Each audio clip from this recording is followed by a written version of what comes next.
மகள் வந்திருக்கிறேன். நான் உண்மையிலேயே ரொம்ப நாளைக்கு முன்னாடி அந்த மனசார ஒரு கஷ்டப்பட்ட ஒரு விடயம், ரொம்ப வேதனைப்பட்ட விடயம். என்னன்னு சொன்னா, நான் ஒரு ஃபாரின்ல வேலை செஞ்சுக்கிட்டு இருக்கும் போது அவங்க எல்லாமே முஸ்லீம் வந்தாவே இல்லை. அப்ப நான் அவங்களோட நான் இந்து, நான் இருந்தாலும் நான் வந்து எப்போதும் எம்மதம் சம்மதம். ஆனா என்ன இருந்தாலும் எம்மதமும் சம்மதம் இருந்தாலும் என்னுடைய மதத்தை நான் எங்கேயும் விட்டு கொடுக்கறது இல்லை. அதுல ரூல்ஸ் ஆயிருக்கு. அப்படி இருக்கும்போது அவங்க நோம்பெல்லாம் செய்யும்போது நானும் அவங்களுக்கு சேர்ந்து அந்த நோம்புகள் அதெல்லாம் செய்யணும். இப்படி இருக்கும்போது நான் அவங்க மக்கா பயணம் போகும்போது எனக்கு ஒரு ஆசை, எல்லாரும் ஒரு படி காணிக்க மக்காவோட சேர்க்க கொடுக்கும் போது நானும் ஒரு படி என்னுடைய உழைச்ச பணத்தால கொஞ்சம் பணத்தை கொடுக்க அவங்களுக்கு மக்காங்க அவங்களோட இல்லத்துல வந்து போய் சேர்க்க சொல்லிட்டு நான். ஆனா அவங்க அதை எனக்கு தெரியாமலேயே ஒளிய வச்சுட்டாங்க. இந்த பணம் போகல மக்காவுக்கு. அவங்க மக்கா போயிட்டு திரும்பி வந்த பிறகு அந்த பணம், நான் கொடுத்த பணம் அப்படியே ஒரு வீட்டுல ஒரு இடத்துல இருந்துச்சு. ஆனா அவங்க கொண்டு போறீங்க தான் வாங்கினாங்க. அப்படி எனக்கு ரொம்ப மனசு ரொம்ப கவலையாயிடுச்சு. இந்த கவலை எனக்கு தாங்க முடியாத அளவுக்கு ஒரு நாள் போய் சண்டை போட்டு கேட்டு, இந்த பணத்தை கொண்டு போய் அந்த மக்காலயத்துல சேர்க்கல அப்படின்னு அவங்க சொன்னாங்க. நீங்க முஸ்லீம் இல்லையே, நீங்க முஸ்லீமா இருந்தா மட்டும்தான் அவங்களோட பணம் போய் அந்த மக்காவோட சேரணும். நீ ஒரு இந்து, அப்ப இந்துவா இருக்கவங்க நீங்க போயிட்டு அந்த பணம் வந்து அந்த மக்காவோட சேரக்கூடாது அப்படின்னாங்க. அப்ப அதற்கு சரி இல்ல, உண்மையிலேயே நான் முஸ்லீமா இருந்தா தான் அந்த பணம் அங்க போகுதுன்னா நான் முஸ்லீம் ஆகிறதுக்கு அப்படின்னு சொன்னேன். ஏன்னா எனக்கு அந்த அளவுக்கு ஒரு என்னுடைய பணம் போயிட்டு அந்த மக்காவோட சேருன்ற ஒரு ஆர்வம். எங்க அம்மா அப்பா நல்லா இருக்கணும்ன்றதுக்காக உழைச்சி நான் போனேன். ஆனா அந்த பணம் போகவும் இல்லை, என்னுடைய அம்மா அப்பாவும் இறந்துட்டாங்க. அதுக்கு பிறகு 20 நாள் நான் திரும்பி வந்துட்டேன். இது நீங்க எனக்கு சொல்ற ஒரு உண்மையிலேயே முஸ்லீமா இருந்தா அந்த பணம் அந்த இடத்துக்கு போய் சேரணும். வாழ்க்கையில் சந்தித்த ஒரு வேதனையான அனுபவத்தை வந்து ஒரு கேள்வியாக இந்த சபையில வந்து முன்னிச்சிருக்கிறாங்க. அதாவது அவங்க போன நாடு கட்டாருக்கு போயிருக்கிறாங்க உழைப்பதற்காக. அப்ப அந்த கட்டாரில வந்து உழைக்கும் போது அந்த வீட்டின் சொந்தக்காரர், அந்த வீட்டின் உரிமையாளர்கள் கட்டாரில் இருந்து சவுதி அரேபியாவில் உள்ள மக்கா நகருக்கு சென்று ஹஜ்ஜிக்காக போயிருக்கிறாங்க. அப்ப அங்க இருக்கக்கூடிய அந்த இறை இல்லம் கௌபத்துல்லா, அங்கு ஒரு பணத்தொகையை கொடுத்து இத வந்து அந்த பள்ளிக்கு அந்த இடத்துல வந்து நீங்க ஒப்படைச்சிருங்க என்ற மாதிரி ஒரு காணிக்கையா ஒப்படைச்சிருக்கிறாங்க. அந்த உரியவர்களும் அந்த பணத்தொகையை வாங்கிட்டு உரிய இடத்துல வந்து கொடுத்துடாம அதை அப்படியே ஒரு இடத்துல வச்சுட்டு போயிட்டாங்க. கேட்டதுக்கு நீ முஸ்லீம் இல்ல, நீ காஃபிர்.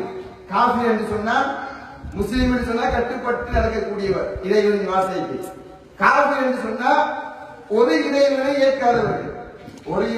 ஏற்காதவர்கள் வந்து காஃபிர் என்று சொல்லுவோம். அப்படி ஒரு இறைவனை ஏற்காதவர்கள், எனவே வந்து ஓம் பணத்தை அந்த இறையாளர் கௌபத்துல்லாவுக்கு கொடுக்க முடியாது என்று மறுத்து விட்டார்கள். அதை இப்படி செய்வது கூடுமா? முஸ்லீமா இருந்தா மட்டும்தான் அந்த இறையாளர் கௌபத்துல்லாவுக்கு பணம் அனுப்ப முடியுமா என்ற கேள்வியை கேட்டிருக்கிறார்கள். உண்மையிலே ஒரு சிறந்த நல்ல கேள்வி. இஸ்லாத்தை பொறுத்த வரைக்கும் ஒரு அடிப்படையை நீங்கள் புரிந்து கொள்ளுங்கள். நபிகள் நாயகம் ஸல்லல்லாஹு அலைஹி வஸல்லம் அவர்கள், அதாவது நாம் ஏற்றிருக்கக்கூடிய இறுதி தூதர் முகமது நபி அவர்கள் உயிர் வாழ்கிற காலத்தில் தான் இன்னைக்கு முஸ்லீம்கள் எல்லாம் உலகத்தில் நாலா பக்கத்தில் இருந்து ஹஜ்ஜுக்கு போறாங்களா இல்லையா மக்காவுக்கு. அவங்க இந்த முகமது நபி அவர்கள் உயிர் வாழ்கிற காலத்துல தான் அந்த மக்கா என்கிற அந்த நகர கௌபத்துல்லா என்கிற அந்த இடை ஆலயம் அது வந்து புனர் நிர்மாணம் செய்யப்படுகிறது. அது பழுதடைஞ்சிருந்து அதை வந்து சரி செஞ்சு புதுசா கட்டுறாங்க. அப்படி கட்டும் போது யாரு கட்டினா? முகம்மது என்கிற அந்த இறை தூதர் இஸ்லாத்தை எப்போது பிரச்சாரம் செய்ய ஆரம்பித்தார்? தன்னுடைய 40 வயதுக்கு பிறகுதான். நல்லா மனதில் வைத்துக் கொள்ளுங்கள். தன்னுடைய 40 வயதில் வைத்துத்தான் இஸ்லாத்தையே பிரச்சாரம் செய்ய ஆரம்பித்தார். இறையாலயம் கௌபத்துல்லா எப்பொழுது இருந்து கட்டப்படுகிறது? நம்முடைய நம்பிக்கைப்படி உலகத்தில் தோன்றிய முதல் மனிதர் ஆதம் ஏவா அவர்கள் வணங்குவதற்காக கட்டப்பட்ட ஒரு ஆலயம் கௌபத்துல்லா என்கிற ஆலயம். அதற்கு பிறகு அது சிதைவடைந்து அப்படி சிதைவடைந்ததை இப்ராஹிம் என்று சொல்லக்கூடிய ஒருவர் புனர் நிர்மாணம் செய்தார். அதற்கு பிறகு அந்த மக்கா என்கிற ஊரில் யாரெல்லாம் பிரமுகர்களாக ஊர் தலைவர்களாக இருந்தார்களோ அவர்களுடைய காலத்தில் அந்த இறை ஆலயம் கட்டப்பட்டது. அவ்வாறு கட்டப்படுகிற போது முகம்மது அவர்களும் வாழ்ந்தார்கள். அவர்களும் சேர்ந்துதான் அந்த கஅபத்துல்லாவை புனர் நிர்மாணம் செய்கிற பணியில் ஈடுபட்டார்கள். சரியா? அது முஸ்லிம் அல்லாதவர்களுடைய பணத்தையும் உதவியையும் தோல் சுமைகளையும் தாங்கித்தான் இன்று இருக்கக்கூடிய கஅபத்துல்லா கட்டப்பட்டது. அப்ப உண்மையிலேயே முஸ்லிம்கள் மட்டும்தான் பணம் செலவழிக்க வேண்டும், முஸ்லிம்கள் மட்டும்தான் உதவி ஒத்தாசை செய்ய வேண்டும் என்றிருந்தால் முகமது நபி அவர்கள் என்ன செய்திருக்க வேண்டும்? முஸ்லிம் அல்லாதவர்களின் உதவியை பெற்று கட்டப்பட்ட கஅபத்துல்லாவை தான் முஸ்லிமான பிறகு, தான் நபியான பிறகு, மக்காவுடைய ஆட்சியை தான் கைப்பற்றிய பிறகு உடைத்திருக்க வேண்டுமா இல்லையா?